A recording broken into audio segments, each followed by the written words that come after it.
video is Gita Olympia 2025. Now I am reciting the 12th Adhyay.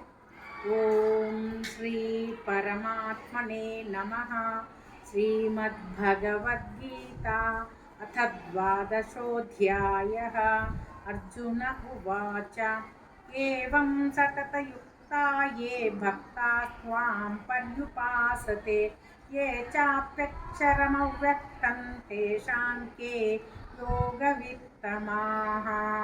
श्रीभगवानुवाच मय्यावेश्य मनो ये मां नित्ययुक्ता उपासते श्रद्धया परयोपेतास्ते मे युक्ततमो मताः।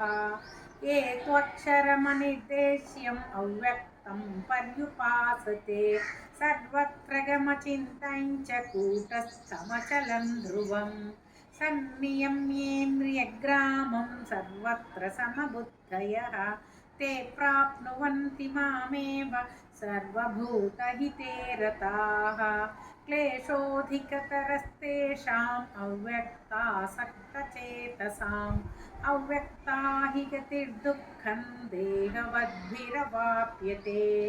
ये तु सर्वाणि कर्माणि मयि सन्न्यस्य मत्पराः अनन्येनैव योगेन मां ध्यायन्त उपासते तेषामहं समुद्धर्ता मृत्युसंसारसागरात् भवामि न चिरात् पार्थ मय्यावेशितचेतसाम्।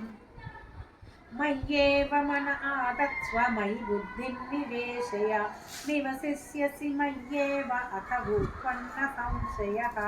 अथ चित्तं समाधातुं न शक्नोषि मयि स्थिरम् अभ्यासयोगेन ततो मामिच्छाप्तुं धनञ्जय। अभ्यास्येत्य समर्थोऽसि मत्कर्म परमो भव मदर्थमपि कर्माणि कुर्वन् सिद्धिमवाप्स्यसि।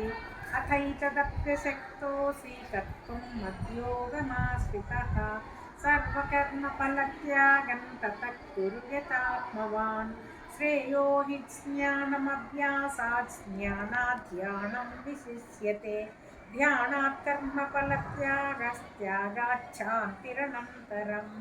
अद्वेष्टा सर्वभूतानां मैत्रः करुण एव च निर्ममो निरहङ्कारः समदुःखसुखः क्षमे सन्तुष्टः सततं योगी यतात्मा दृढनिश्चयः। मय्यर्पितमनो बुद्धिर्यो मद्भक्तः स मे प्रियः। यस्मान्नो द्विजते लोको लोकान्नो द्विजते च यः हर्षामर्षभयोद्वेगैर्मुक्तो यः स च मे प्रियः। अनपेक्षः शुचिर्दक्ष उदासीनो गतव्यथः सर्वारम्भपरित्यागी यो मद्भक्तः स मे प्रियः। यो न हृष्यति न द्वेष्टि न शोचति न काङ्क्षति शुभाशुभपरित्यागी भक्तिमान् यः स मे प्रियः।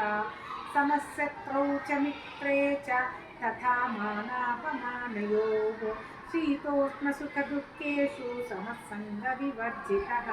तुल्यनिन्दास्तुतिर्मौनी सन्तुष्टो येन केनचित् अनिकेतस्थिरमतिर्भक्तिमान् मे प्रियो नरः।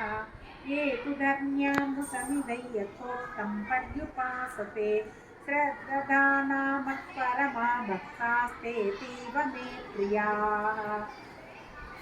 ॐ तत्सदिति श्रीमद्भगवद्गीतासु उपनिषत्सु ब्रह्मविद्यायां योगशास्त्रे श्रीकृष्णार्जुनसंवादे भक्तियोगो नाम द्वादशोऽध्यायः।